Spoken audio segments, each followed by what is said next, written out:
សួស្តីអ្នកទាំងអស់គ្នាខ្ញុំបាទស្មីយើងគឺបានជួបជាមួយនឹងរឿងកម្ពុជាបរិកាគ្មានពីរនៅក្នុងភាគទី23ហើយយើងក៏បានដឹងផងដែរថាទុកមុនបញ្ចប់នៅពេលដែលលោកហ្វេងជាមួយនឹងកញ្ញាម្នាក់ហ្នឹងពួកគេគឺសិតតែរឿងរបួសមានជាមួយនឹងការស្លាប់ជាច្រើនមនុស្សរបស់ពួកយើងហើយគាត់ក៏បានប្រាប់កញ្ញាម្នាក់ហ្នឹងឲ្យទៅស្វែងរកលោកយីព្រោះថាមានតែពឹងផ្អែកទៅលើលោកយីនោះទេបើជាអាចបញ្ចប់ជាមួយនឹងសង្គ្រាមមួយនេះបានបង្ហាញចំពោះខាងយីឆាងឈីងវិញដែលយើងឃើញថាពួកគេគឺមានការខ្មាស់អៀនចំពោះប្រជាជននៅទីនោះដោយពួកគេខ្លាចថាមានការយល់ច្រឡំជាមួយនឹងស៊ូរបស់ពួកយើងដូច្នោះហើយយីឆាងឈីងមានតែនិយាយថាគឺជាកូនរបស់គាត់តែម្ដងទៅកុំឲ្យអ្នកភូមិនឹងគឺមានការនិយាយដើមគាត់អីចែងចោះអ្នកគ្នាគួរតែយល់ហើយអ្វីដែលជាពិសេសហ្នឹងអ្នកភូមិក៏អាចលេងប្រឡែងជាមួយនឹងស៊ូរបស់យើងបានដោយគ្មានការប៉ះពាល់អ្វីនោះទេ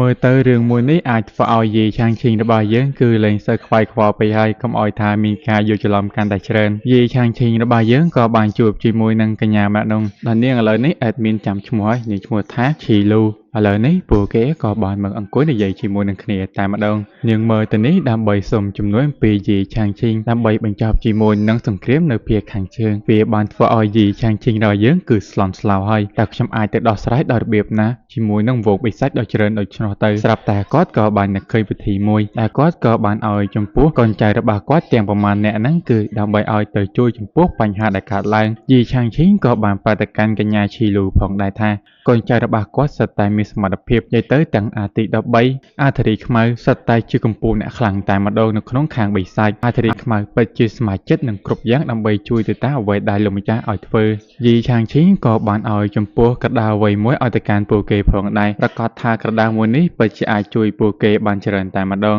ចំពោះរឿងមួយនេះស៊ូរបស់យើងក៏ទៅជាមួយនឹងពួកគេផងដែរកញ្ញាឈីងលូអត់ដឹងថាស៊ូរៀងខ្លាំងប៉ុណ្ណាទេគ្រាន់តែប៉ះគឺខ្ទាតតែម្ដងដូច្នោះហើយយីឆាងឈីងក៏បានយល់ព្រមឲ្យស៊ូរបស់យើងទៅជាមួយនឹងពួកគេតែម្ដងទៅឥឡូវនេះធ្វើឲ្យចំពោះកញ្ញាឈីងលូគឺចាប់ផ្ដើមដឹងហើយថាសមត្ថភាពឬក៏កូនចៅរបស់យីឆាងឈីងពិតជាមិនអត់នោះទេចំណែកយីឆាងឈីងរបស់យើងគាត់ក៏ចាប់ផ្ដើមមកលេងជាមួយនឹងប៉ិនរបស់គាត់ដើម្បីផ្ដល់ក្តីសង្ឃឹមឲ្យពួកគេពីចម្ងាយតែម្ដងបង្ហាញខាងសង្គ្រាមនេះវិញឃើញថាមានជាមួយនឹងមនុស្សរបួសស្លាប់ជាច្រើនតែម្ដងលោកស៊ីទូមិនអាចយកឈ្នះចំពោះឈីងហ្វឹងបាននោះទេនិយាយទៅពួកគេនឹងគ្មានជាគីឡូជាមួយនឹងនាងបានឡើយនៅពេលនោះឈីងហ្វឹងនាងក៏បានលើជាមួយនឹងបទភ្លេងដែលគឺជាអ្វីមួយដែលនាងបានបង្កើតឡើងជាមួយនឹងគូស្នេហ៍របស់នាងនៅក្នុងជីវិតអតីតកាលនាងក៏បានចាចេញពីទីនេះបាត់ទៅដើម្បីតាមរកជាមួយនឹងសម្លេងមួយនោះដោយទុកឲ្យកូនចៅរបស់នាងគឺប្រយុទ្ធជាមួយនឹងពួកគេដែលនៅសេសសល់នៅទីនេះឈីងហ្វឹងក៏បានមកដល់ទីប្រជុំជនសៀវឈីហើយនាងក៏បានលាក់បាំងជាមួយនឹងអត្តសញ្ញាណរបស់នាងផងដែរកុំឲ្យគេដឹងថានាងគឺជាស្ដេចបិសាចនៅពេលដែលនាងគឺបានមកដល់កន្លែងយីឆាងឈីងគឺជាអ្នកលេងបទចម្រៀងមួយនេះនាងក៏ចាប់ដើមស្ទុះទៅអោបតែម្ដង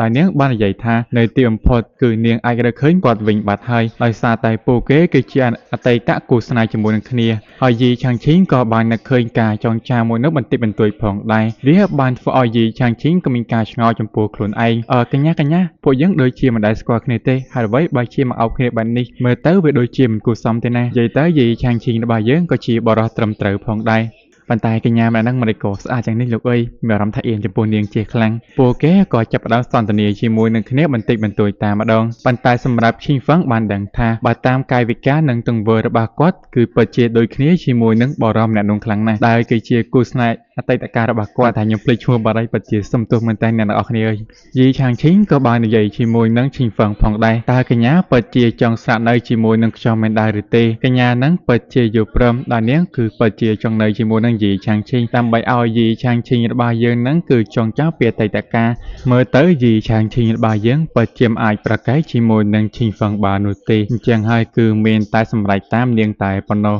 យើងឃើញថាឈីងហ្វឹងជាមួយនឹងយីឆាងឈីងពួកគេក៏បាននាំគ្នាដើរលេងយ៉ាងស្វីតតែម្ដងប៉ុន្តែអ្នកភូមិក៏បាននិយាយតាមផងដែរមិនដូចជាឃើញមានកូនសុកបាយជាមកដងស្រីថ្មីមកហើយមើលទៅអាប៉ែហ្នឹងសាវ៉ាខ្លាំងណាស់និយាយទៅនិយាយឲ្យយីឆាងឈីងរបស់យើងលឺតែម្ដងហើយងាប់ឲ្យអញគឺមិនរស់ទេបើគេនិយាយចឹងអ្វីដែលគួរឲ្យគាំងគឺជាយីឆាងឈីងរបស់យើងនឹងហើយម៉ាយហើយមើលទៅអាស្វីតតាស្វីតហើយវាស្វីតហួសហែកតែម្ដងចំណែករឿងក៏បានបង្ហាញចំពោះនិកាយតែសួនរបស់ពួកយើងវិញតែយើងក៏បានឃើញថាលោកឆាងស៊នក៏ទទួលបានជាមួយនឹងដំណឹងពីប្រជាផ្សេងចំពោះសង្គ្រាមដែលបានកើតឡើងពួកគេសិតតែអ្នករឿងរបួសជាច្រើនតែម្ដងកញ្ញាឈីងលូក៏បាន បានមកនិយាយជាមួយនឹងលោកឆាងស៊ွန်ផងដែរដែលនាងគឺបានទៅសុំជំនួយអំពីលោកយីឆាងឈីងនេះក៏បានធ្វើឲ្យចំពោះលោកឆាងស៊ွန်ពិតជាចង់ដឹងថាលោកយីគឺបានជួយឬអត់នាងក៏បានប្រាប់ផងដែរថាលោកយីគឺពិតជាបានជួយមកកាន់ពួកយើងប៉ុន្តែក៏មិនបានជួយដោយផ្ទាល់នោះទេគឺឲ្យចំពោះអ្នកក្រៅបង្គាប់របស់គាត់ហ្នឹងគឺឲ្យទៅជួយដោយសារតែមើលឃើញថាលោកយីនៅតែមានចិត្តចង់ជួយពួកគេដូច្នោះវានៅតែមានក្តីសង្ឃឹមឲ្យគាត់ទៅជួបជាមួយនឹងយីឆាងឈីងដើម្បីសូមជំនួយដោះស្រាយអំពីរឿងដែលកើតឡើងគាត់ក៏បានមកដល់ចំពោះផ្ទះលោកយីឆាងឈីងយើងប៉ុន្តែអ្នកដែលបានបើកទ្វារនោះគឺជាឈីងហ្វឹងលោកឆាងស៊ွန်គឺមិនបានដឹងថាឆាងហ្វឹងហ្នឹងគឺជាអធិរាជបិសាចនោះទេដោយសារតែនាងគឺបានលាក់បាំងជាមួយនឹងអត្តសញ្ញាណរបស់នាងបាទទៅហើយលោកឆាងស៊ွန်បែរជាគិតថាមើលទៅលោកយីពិតជាពូកែរើជាមួយនឹងលោកក្រៅបង្គាប់សុទ្ធតែស្អាតតែម្ដងហើយសាហាវណាស់ឈីងហ្វឹងក៏បានឲ្យចំពោះឆាងស៊ွန်ក៏ចូលមកខាងក្នុងតែម្ដងដើម្បីភាសាជាមួយគ្នាពួកគេក៏បាននិយាយអំពីរឿងតែទៅចំពោះសង្គ្រាមផងដែរដោយសារតែគាត់មើលនេះក៏ដើម្បីស្វែងរកជាមួយនឹងលោកយីដើម្បីឲ្យជួយស្វែងរកជាមួយនឹងអធិរាជបិសាចដោយសារតែរយៈពេលប្រហែលខែនេះគឺបានបាត់ខ្លួនដំណឹងរបស់អធិរាជបិសាចបាទទៅហើយស្រាប់តែឈីងហ្វឹងក៏បានបង្ហាញអំពីអត្តសញ្ញាណពិតរបស់នាងតែនាងនឹងហើយគឺជាស្ដេចបិសាចឈីងហ្វឹងឃើញដូច្នោះហើយឆាងស៊ွန်ក៏ចង់ប្រើជាមួយអំណាចរបស់គាត់វិផាទៅកាន់អធិរាជបិសាចឈីងហ្វឹងប៉ុន្តែក៏ត្រូវបានឈីងហ្វឹងរបស់យើងទប់ទល់ឡើងស៊ីផុយតែម្ដងហើយនាងក៏គ្មានបំណងចង់សម្លាប់ទៅកាន់ឆាងស៊ွန်ដែរនាងគឺគ្រាន់តែចង់សួរសំណួរពីរបីខ្លះទៅកាន់លោកឆាងស៊ွန်តែប៉ុណ្ណោះបើសិនជាអតាកញ្ចាស់ឯងបើសិនជាមិនប្រាប់ចម្លើយដែលខ្ញុំចង់ដឹងនោះទេប្រកាសជាស្លាប់លោកឆាងស៊ွန်ក៏បានប្រតិកម្មឲ្យនាងបានដឹងលោកយីឆាងឈីងមិនមែនជាមនុស្សធម្មតានោះទេគាត់ក៏ជាអ្នកបង្ហាត់ដែរមកពីអាណាចក្រខាងលើគ្រាន់តែលើដូច្នោះបានធ្វើឲ្យនាងគឺមានការរំភើបជាខ្លាំងតែម្ដងតែវាទុកជាចំណងឲ្យទៅកាន់លោកឆាងស៊ွန်របស់យើងនៅពេលដែលពួកគេទាំងពីរនាក់និយាយគ្នាឡើងច្រើនយីឆាងឈីងរបស់យើងគាត់ក៏បានមកទាន់ពេលវេលាហើយគាត់ក៏បានស្ដាប់អំពីពួកគេនិយាយទៅពួកគេក៏បាននិយាយតាក់ទងពីគាត់ផងដែរនោះក៏បានធ្វើឲ្យយីឆាងឈីងរបស់យើងក៏មានអារម្មណ៍ថាភ័យ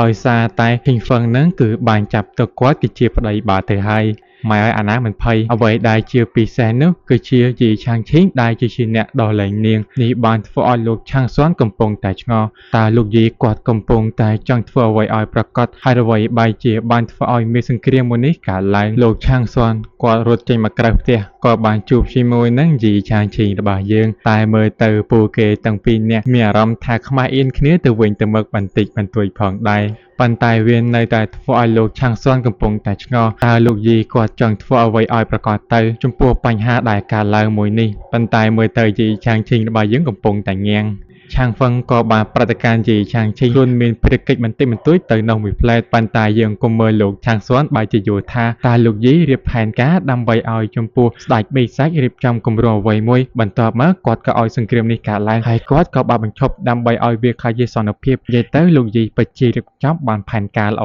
តែម្ដងសរសើរទៅកាន់យីឆាងឈីងរបស់យើងតែក៏មើលយីឆាងឈីងយើងអត់ដឹងខ្យល់អីបន្តិចហើយពួកគេក៏ចូលមកខាងក្នុងនិយាយផឹកស៊ីជាមួយគ្នាឡើងស្វឹងប៉ឡាយពេញនឹងតែម្ដងនៅពេលនោះលោកឆាងស៊ွန်ក៏បាននិយាយទៅកាន់យីឆាងឈីងរបស់យើងឲ្យដឹងអំពីអត្តសញ្ញាណរបស់ឈីងហ្វឹងថានាងគឺជាអធិរាជបិសាចនៅពេលដែលគាត់បានដឹងថាឈីងហ្វឹងនាងគឺជាអធិរាជបិសាចគឺបានធ្វើឲ្យគាត់គឺមានការភ្ញាក់ផ្អើលតែម្ដងស្អីគេអធិរាជបិសាចទាំងដែលយីឆាងឈីងរបស់យើងមិនដឹងអីបន្តិចអូអញហើយបើសិនជានាងដឹងថាអញមិនមែនជាអតីតដែលជាបរិសុទ្ធដែលនាងកំពុងតែស្វែងរកមើលទៅអញគេងផុតក្រៅពីងាប់នោះទេយីឆាងឈីងរបស់យើងគាត់ក៏នៅតែនិយាយបន្តជាមួយនឹងលោកឆាងស៊ွန်ខុសឲ្យតែលោកឆាងស៊ွန်យើងបែរជាគិតថាលោកយីឆាងឈីងយើងណាចង់កោបក្តាប់ឬក៏គ្រប់គ្រងទៅកាន់ឈីងហ្វឹងហាក់បីជាអ្នកគ្នាគោតែយោបែរថាជាស្នេហាអញ្ចឹងទៅណានេះពិតជាអស្ចារ្យតែម្ដងលោកឆាងស៊ွန်របស់យើងចំណែកខាងទឹកដីបិសាចវិញពួកគេទាំងនោះកំពុងតែពិភាក្សាដើម្បីវាយទៅកាន់ទ្វីបសង្ជ័យទទួលបានជោគជ័យគ្រាន់តែរំចាំអធិរាជបិសាចមកវិញតែប៉ុណ្ណោះឈីងហ្វឹង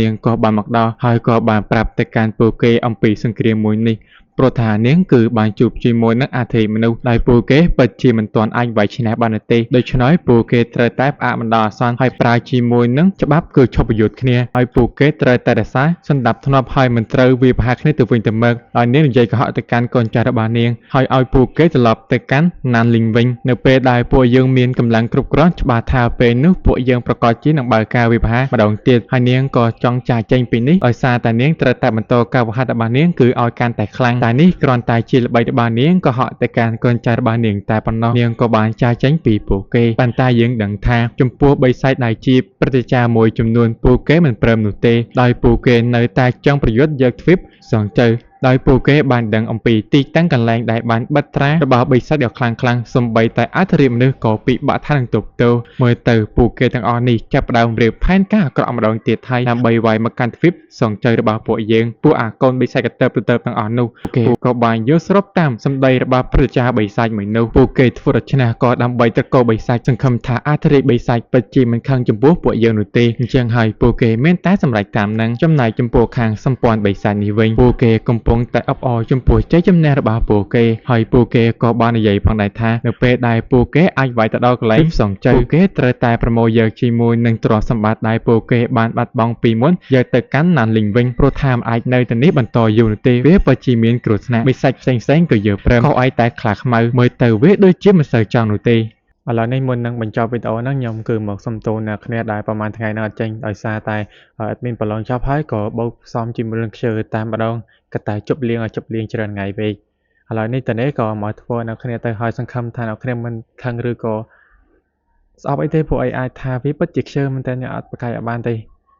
ហើយមិនទៀងសង្ស័យដាក់បានតែភាគហ្នឹងបាត់ទៀតឡើយដឹងតាណាទៀតហើយឥឡូវហ្នឹងនិយាយមូលហេតុធំគឺវាអាចថាខ្វះខាតរឿងលុយព្រោះថាឡើយមានពិតជាដាច់លុយមែនតើហើយនៅសល់តែខ្ទង់50ថ្ងៃទៀតឬក៏40ចុះ admin ធ្វើប្រឡងបាក់ដូរម្នាក់អើយសាមហើយក៏អត់មាននិយាយច្រើនណាស់មានតែប៉ុណ្ណេះប្រតិកម្មបងប្អូនទាំងគ្នាបាយបាយ